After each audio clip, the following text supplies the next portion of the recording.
to another D3+1 battle report. This time it is 2,000 points of brand new, mostly the same as the last edition, Space Marines against new super powerful Eldar. Hooray!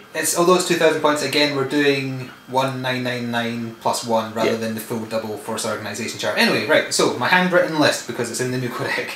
I'm being led by Marnius Calgar, who's more expensive, but I didn't buy his Terminator armour upgrade this time, so he's just an artificer. Ah. I also have the new plastic librarian model that I am using to represent Chief Librarian Tigurius, because I think that model looks a hell of a lot better once you take away the cherub than the actual Tigurius model.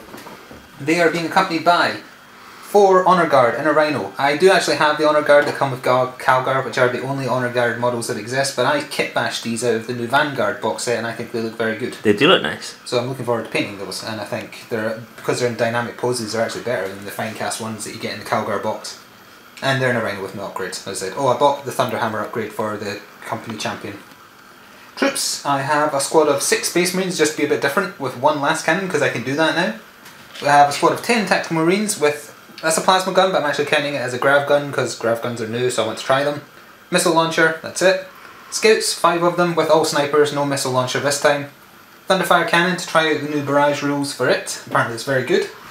Then we have 10 Stern Guard and a drop pod with no upgrades. The Stern Guard are actually more expensive now because their combi weapons are more expensive. They all have combi grav. And to finish on, the new models that apparently everyone hates but I like quite a lot. We have 2 squads of Centurion Devastators. This squad is equipped with what I think is going to be the best loadout. I think it's missile launchers, twin link las cannons, and the sergeant has an omniscope. These ones are equipped with missile launchers, grav cannons, grav amps, and the sergeant has an omniscope. And also, I forgot to mention for Tigurius, I've already rolled for his psychic powers. Because he has access to divination, I rolled all 3 of his powers on that. He gets to do all kinds of mad re-rolling and everything. And I ended up with a really good hand. I got 4 warning, misfortune, and perfect timing. So all that leaves is my new Warlord trait. The Warlord trait in the new codex is terrible in my opinion. Calgar gets to roll on it 3 times and I pick which one I want. So there you go. I re-rolled it clips. I re-rolled it clips. 1, 2, 3. I think those are all the worst 3. So let's see. I think 6 is only one of potential value. I can either give him fear, I can either give him Furious Charge once, or I can give 12, anything in a 12-inch bubble, failed reroll to hits, rerolls, blah blah blah. Those are all pretty bad. I don't know which one I'm going to pick. I'm going to think about it and say at the deployment. Okay, and here we have 2,000 points of Eldar. They're being led by Eldrad, rolled for psychic powers. He has Guide, Doom, Perfect Timing, and Invisibility. We also have a bog standard Farseer, who got Doom, Forewarning, and Psychic Shriek. He's also equipped with the Phoenix Gem and the Shard of Anaris. There are 2 Windrider Jetbike squadrons, 3 guys in each, Shuriken Cannon in each. There are 5 Wraith Guard. They're equipped with D-Sives, and they have a Wave Serpent, Twin Link Scatter Lasers, and Shuriken Cannon. It also has Hollow Fields. 10 Guardians, Bright Lance in the platform, and there is a Warlock who rolled for his psychic powers. I didn't like it, I ended up taking Conceal Reveal with him. He also has a Singing Spear. Wraith Knight, 300 points, Scatter Laser, Shuriken Cannon, Scatter Shield, all that good stuff. Crimson Hunter with the X-Arch upgrade. We have 5 Dark Reapers, including the X-Arch. They all have Starshot missile launchers. The X-Arch has Night Vision and Fast Shot, and he has an Eldar missile launcher. To try something different, I brought in an Aegis Defense line, stock, so there's no comms relay or anything. And the usual 3 walkers, all armed with scatter lasers.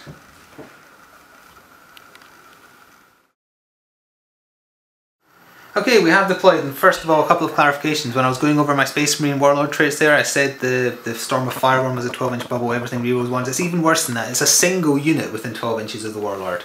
So that is our trash. I took the one that gives him Furious Charge for a turn because it was the best of a bad bunch. Anyway, we've deployed. It's the Relic. The Relic is right there in the centre of the table, the Necron one, because I forgot to bring the Space Marine one I made a little while ago. Vanguard Strike as the deployment. Night Fighting is on, and you may regret standing on that chair now to get a nice overview of the battlefield if you want to steal initiative. It's fine, I'll steal initiative from up here. Have you got... Okay, fine. Okay. Go for it. I can't see what it is. Leave it at that. It's a 3! It's a 3, I do not steal.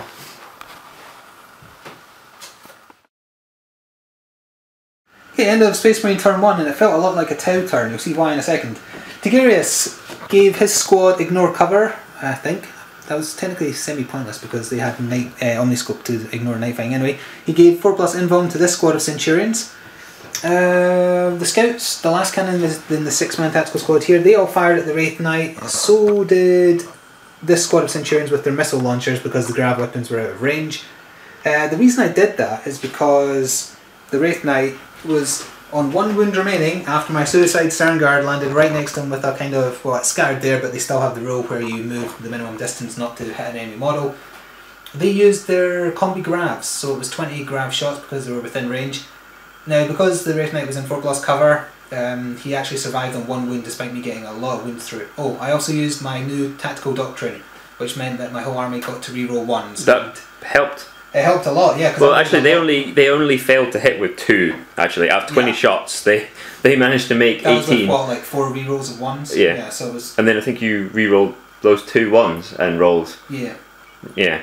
It worked out well, is what we're saying. Yeah, they were very, very lucky. The other bonus for that doctrine is that tactical marines get to reroll anything, but I didn't actually fire with them. In fact, I forgot to fire the missile launcher in there.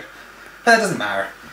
In fact, I didn't reroll the last cannon missing with tacticals because I rolled and thought, oh, it's not a 1, that's still a miss, but they should have got full reroll. Doesn't matter, my own fault, learning new rules. We're shooting at the... I think it was the Wraith Knight anyway, and he went down for first blood, which is what I wanted. The other really nice thing was trying out Thunderfire with its new barrage rules. I decided, because the Stern Guard are probably going to die anyway, I'm going to aim really close to them and maybe kill my own models. It scattered fully because I can't see what I'm shooting at. I fired at the Guardians, the first shot landed there-ish, hitting 2.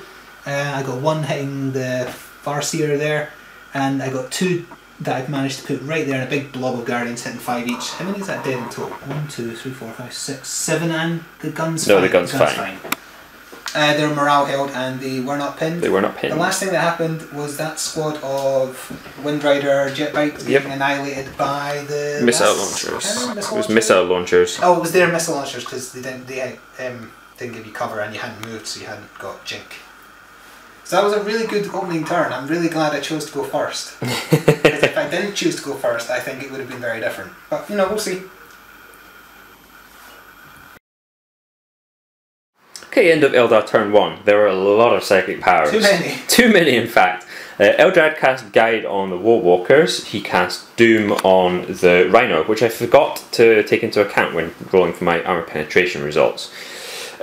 He also cast Invisibility on the Wave Serpent before all the movement and so on. He cast Perfect Timing on the Walkers as well to give them ignore cover. Yes, because you were worried about the Stern Guard that were on the far side of your own use. The Farseer, he did Doom on the Stern Guard, he did Forewarning on the Dark Reapers to give them a 4+ invulnerable save, and he used Psychic Shriek on the Stern Guard as well. I think you killed 3? I think I managed to get 3 with that in the end. I think it was 3.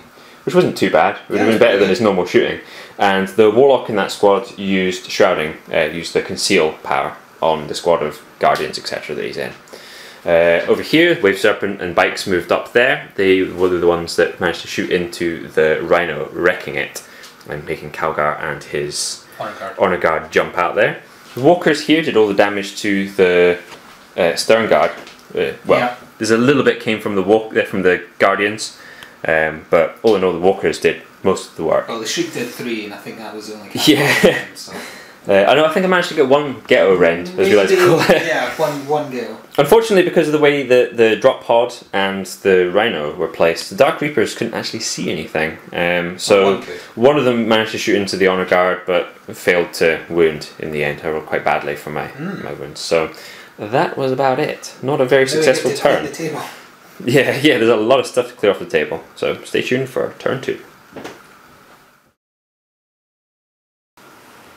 Okay, end of Space Marine turn 2, and I'm going to struggle to remember what happened because this was quite a long turn of us checking new rules, etc. If you bring Calgar, you're allowed to use a tactical or any doctrine. The Ultramarines get a second time. I chose to use the tactical one again, and once again I pretty much forgot until the end of the shooting phase. I should have used the assault one because assaults happened. I also wanted to use orbital bombardment with Calgar, so I moved the honor guard, but then we checked the rules, and technically the independent character has to move away from the squad, not the squad moving away from him. Yeah, so he has to move. Yeah. We decided that it makes sense that I couldn't do it. So I moved Calgar through the drop pod there. I moved the honor guard up to the AGS where the Dark Reapers were. They both made their charges. There was no casualties on the way in. The new company chapter champion, rules state he has to issue and accept challenges, so I did. You threw the Dark Reaper Exarch at him.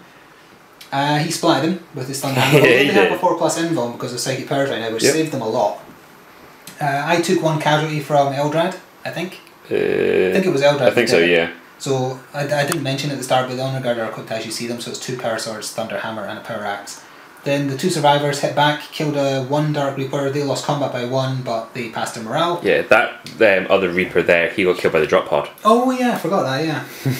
Calgar made his charge. The Warlock issued a challenge because I'm the only one I had to accept.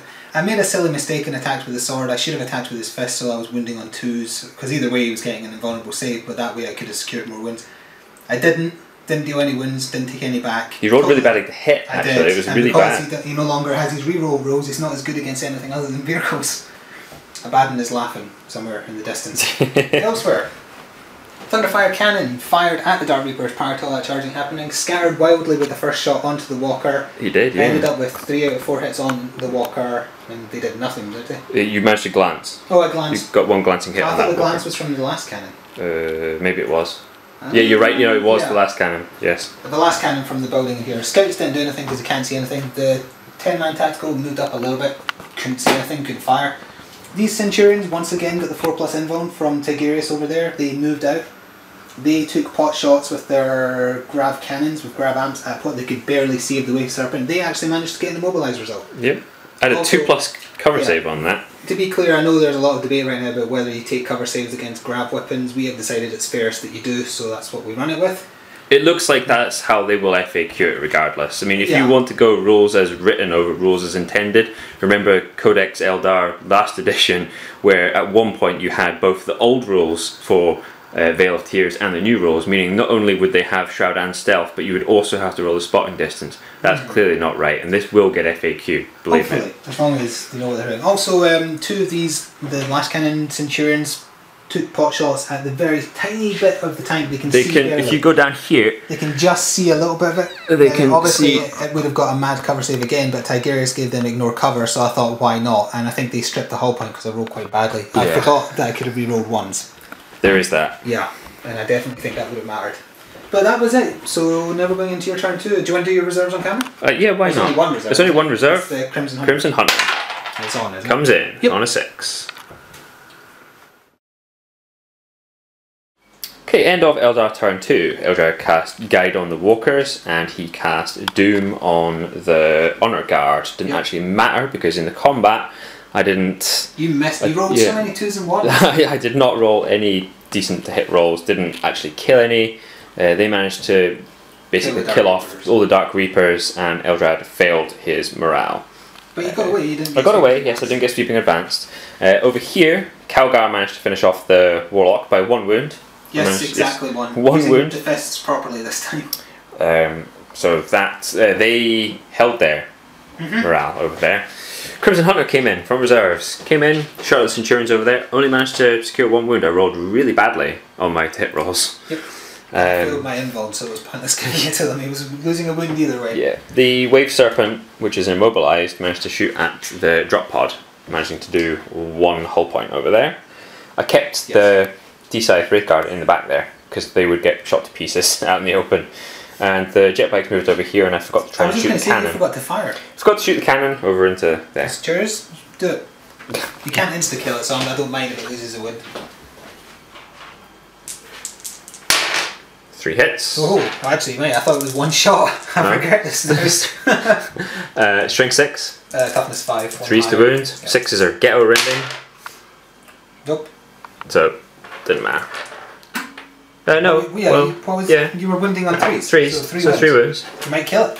I regret letting you do this. No AP though. No, not unless it's getting ready. He still lost a wound. That was my hubris getting the better of me there. Oh, we also should point out, we've decided to house rule how multiple challenges work, because after we asked the internet for assistance, we couldn't really get a definitive answer. Try again, internet. Yeah, the two schools of thought are, if a challenge isn't ongoing, if it's been resolved, another one can get made instantly. I think that's personally unfair. I think it's one per people involved in the combat, because I think that's how the rules are supposed to correctly be interpreted, but it's open to debate. We have decided to house rule it that 2 units meet each other in combat, a challenge is issued, whether it gets resolved or refused, those 2 units can now no longer charge each other. If someone joins, they can be challenged and issue a challenge. That's how we're going to run it, until FAQs clear it up. If you can find a specific like FAQ or wording in the rulebook, point us to the page. It's too ambiguous because it can be taken both ways. I just think the way of not issuing constant challenges every round sounds fairer to me. But yeah. It should also be noted that for the last 2 turns I keep trying to remind myself that I need to use Eldrad's Warlord trait. Well, you're not the only one who forgot a mildly useful Warlord trait, because I should have used it for Calgar as well to get Furious Charge when I went into combat. Not that it would have mattered. Anyway, so rules debate over, on to Space Marines turn 3. Actually, we forgot to mention that the Walkers managed to take out the Thunderfire cannon with all their guided shots. They managed to make short work of that. They were distracted by rules. A cannon and the Tech Marine as well. Yeah, he died, he went down. On the subject of rules as well, I in turn 1 I think cast Perfect Timing on the Walkers, which I shouldn't have been able to do. Yeah, we just noticed it's a Psyker and his unit, if he's in one self buff, it's not on anyone else. The Stone Guard's armor save was better than their cover save at the time anyway, so it didn't actually come into anything. But there you go. Okay, end of Space Marine turn 3, a turn in which grab weapons proved their worth once again. Yeah. The Centurions with the grab weapon. Oh, at the start of the turn I used the Devastator Doctrine for Ultramarines, which means I reroll all snapshots, and if I did have Devastator Marines, which I don't, they would reroll. They have Stone Purposeful. No, they have Relentless, sorry. Same difference. Either way, because I was able to reroll snapshots, I just unloaded the grab weapons into the flyer, and because they have grab amps, I could reroll to try and get pins. I don't think they finished it off, did they? They got one, or did they finish off with something else? No, they did. They did the first whole point. Okay, yeah. It was I fired their missiles afterwards. That's what you did. The missiles that got really lucky, actually, luckier than the grab weapons. And I got a second immobilized result on the flyer after already getting 1 with the grab, so that caused 2 points as per the rules as we understand them anyway. So that wrecked it. We did roll for scatter, but I actually got a hit result, so it kind of just plopped out there. Yeah. The understanding is 2 immobilized results equals you've lost a whole point immobilized, a whole point immobilized, and you get an extra 1 for having double immobilized. Yeah, it's better than it used to be. It used to just be upgrade to explode, so it's technically better if you. Of course, the same effect. In this case, yes. So these Space Marines, I was going to snapfire them at the flyer as well because I had reroll snapshots, but I just ran them towards the relic. Snipers and the last cannon and 1 tactical marine here, they could see them fired at the jet bikes there. I also split fired my sergeant of the Centurions with the last cannons, and through combined efforts wiped out those riders as well. Prescience on the Centurions was quite helpful to remove the jig saves. And not prescience, perfect timing. Perfect, the one that gives them ignore cover, yes. Ignore cover, yes. And then, because he split fire, he couldn't see anything, but this 1 Centurion shot all the way down the board, got 1 hull point on this walker and destroyed one of his scatter lasers. The Honour Guard went in. I lost my champion on the way in to snapfire, unfortunately. I didn't place them smartly, so he was in front. In combat, it was a draw. They didn't hurt me, and I dealt 1 glance, which he put on the one that didn't have any, so they're all on 1 now. Over here, things did not go well for Calgar. I rolled quite badly for my hits, so he did nothing. He took 1 wound from the Farseer in return.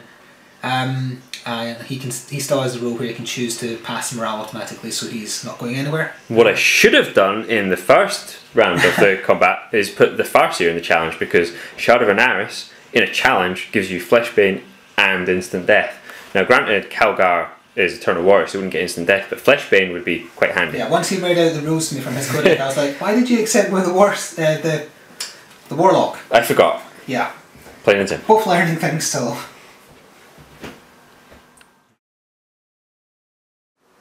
Okay, end of Eldar turn 3. Not very much happened. I finally managed to jump the D-South Wraithguard out of the wave circle. In the wrong direction, I noticed. Wrong direction. So yeah, they jumped out of there. Didn't really get to do anything at all. So really it just came down to the 2 combats over here. So Calgar lost another wound to a Guardian, no less. It's a mixture of invisibility, meaning I'm being hit at and hitting at weapon skill 1. I'm not rolling enough 5s. And and Doom as well, allowing me to reroll to wounds over there. So that's going quite well. Over here, the Honor Guard managed to take out one of the Walkers. I didn't do any wounds back. I didn't do any wounds back, no. That is pretty much it. So over here, they have a 4+ invulnerable and they have invisibility. And Eldrad didn't cast anything at all. No, he cast over onto them, yeah. So Eldrad had regrouped as well. Yes, he did. He managed to regroup. So the end of Space Marine turn 4, and let's try and remember what happened. I moved my Tactical Marines up and they touched base with the relic, so they couldn't do anything else this turn in terms of movement. I couldn't run etc. because of the rules for the mission. They did take pot shots at the Wraith Guard over there, however, they didn't do anything. The thing that managed to kill 2 of them is once again the Grav Weaponry. We were talking about whether Plasma would be better, possibly because they are 3+, not 2+8, but either way, took out 2. The only reason more didn't die is because of 4+ cover given by the runes, which was nice. And they're fearless, so we don't need to test. This squad here, we agreed that you're knocking your models. One Last Cannon Centurion could just make out the little pincers of the Wave Serpent. I thought even though it's immobilised, just shoot it for the fun of it. He missed, didn't matter. The Last Cannon here, where did he fire? He fired at the Wave Serpent as well, just for... I hate them. You hate the Wave Serpent, and just to spite you. Yeah, I think I rolled a 1, and then... No, for that Centurion I rolled a 1. Re-rolled a 1, fired his missile launcher and rolled a 2. No, you hit with it, but then you didn't pen with it. You rolled a 1 to pen. So, the combat with the Walkers, stalemate, both sides. Yep. And Calgar, first of all, I wasn't thinking, at the end of his last turn, what I should have done, Calgar still has the rule where he can opt to fail morale tests. I should have taken the wound, failed morale, and tried to get away because then I could shoot, etc. Because invisibility plus a 4+ invuln is making it impossible for me to injure them. I took one more wound. No, did I? No, it was a draw this turn. Yeah, it was a draw. I missed because I was trying to hit on 5s again, and they just failed to win because Calgar is a beast. And that's it, I think. Yeah, that's it. Very quick addendum, I forgot. Eldar has taken a wound. He took it from the drop pod. The only reason we remembered to film this is because he's about to try and get revenge on it, in theory. Okay, end of Eldar turn 4. Psychic powers, we had invulnerable, the 4+ invulnerable and the invisibility over on the Farseer squad. And Doom on Calgar, which basically meant that was a tie still. And Doom over here, we didn't kill anybody either side, that was a tie as well. Again, both stuck in combat. Eldrad's awfully pleased with himself. Successfully defeated the drop pod. With an explosion. With an explode result with his armor bane. And the Wraith Guard moved up a bit, out of range, and they ran as well. They're out of range to fire their flamers at the tactical squad there. Whoever. And that's it. End of Space Marine turn 5. We're going a little bit fast because we're using a backup memory card. My Tactical Marines moved a little bit back with the relic. I kept the Grav Gun still and the Rocket Launcher still so that they could fire into the Wraith Guard, as did the Grav Cannon Centurions, and, as to be expected, the poor Wraith Guard were obliterated. Poor Wraith Guard. For lack of anything better to shoot at, because the only other thing not in combat on the board besides Eldrad was the Wave Serpent that's hiding, the Last Cannon Centurions, the Snipers, the Last Cannon from this Tactical Marine squad, they all fired at him. I think it was a Last Cannon from the Centurions that got him, just one wound, but that was enough because it's double his toughness. Lack of Fortune's 3+ invulnerable leaves him a little bit sad-faced. So over here, I lost 1 Honor Guard, unfortunately, to the Walkers. However, my surviving one, which I chose to be the Power Axe guy, he managed to get 2 glances through and both invulns were failed, so he won combat. We couldn't remember if you got to consolidate after we're fighting a Walker. We know you can't now after a vehicle. Walkers should count for we think infantry, so, because I think it says that Walkers count as infantry, so we assumed either way it makes no difference because he's not going to get over in time. In the fight with Calgar, Calgar lost a wound. He dealt nothing back because he's hitting on 5s because of invisibility. I opted to fail morale to try and run, and I was caught, so they're still stuck in combat. And we're going to go on to, well, I guess it's going to be the last turn either way. Eldar turn 5. It's probably going to be the last turn, realistically. Okay, so get ready for a quick final turn and final thoughts.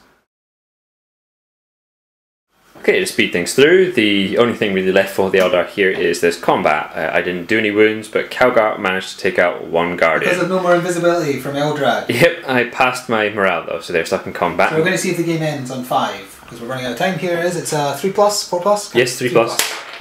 It ends anyway. Game ends. So So it ends with me holding the relic, so that's pretty much an auto win when you're playing the relic mission. Pretty much. I think you've got Linebreaker as well, and you had there, and sure. Calgar. Yeah. And you probably would have killed Calgar with one more turn. Slay the Warlord because Eldrad's dead. First Blood. Yep. I don't think I got anything. I might have got Calgar if the game had continued, but yeah, a few things went out of my favour. I am very happy with grab weapons. Some of it was the naysayers who thought grab weapons on Centurions was a bad idea.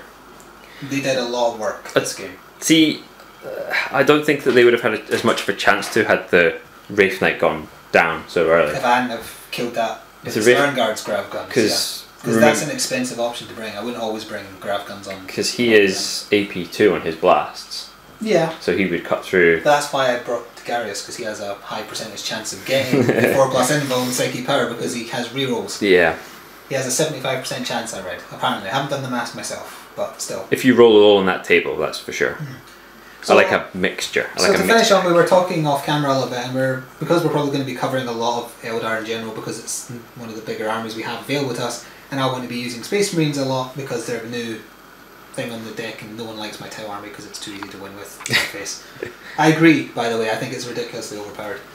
We're going to do a little bit of kind of themed matches, maybe bring the points down a little bit so we can do that. I want to run an all Dreadnought list that's not competitive at all, I just want it to be fun. Yeah, we could run like vehicle heavy list or footslog heavy list. I kind of want to run a tactical marine heavy list just for the fun. See if the new tactical doctrines Ultramarines make a difference. They would have here had I remembered. You did for a fair bit. To use them, but not then use the effects of them. I never once used Eldrad's Warlord trait. And twice it would have made a difference.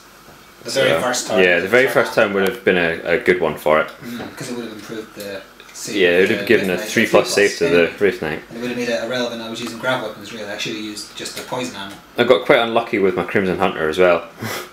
In terms of both what it did and how quickly it went down. I know that having that Devastator Doctrine made a big difference. Yeah, a flyer. And I mean, that was a silly mistake putting the Wave Serpent over there. We are rusty because someone was on holiday in America for 2 weeks, so we haven't been able to play for a little while. So that's our excuses for maybe doing things a bit wrong here. If you're running D-size in a Wave Serpent, you should just charge it straight up. One that should have been there, it should be right up the backfield, yeah. The pillar there, ready to jump them out and start flaming things. But you get rusty after a while. Tigarius, most OP Psyker in game. I mean, he didn't really do he was done as a support, which Eldrad normally is, but reliable support is quite powerful, and he's cheap. That's the kicker. 145, 65? 165 points, I think, the way you've got him, Kid. He doesn't actually have many. 165 is just his cost. Yeah, so he's 40 points cheaper than Eldrad.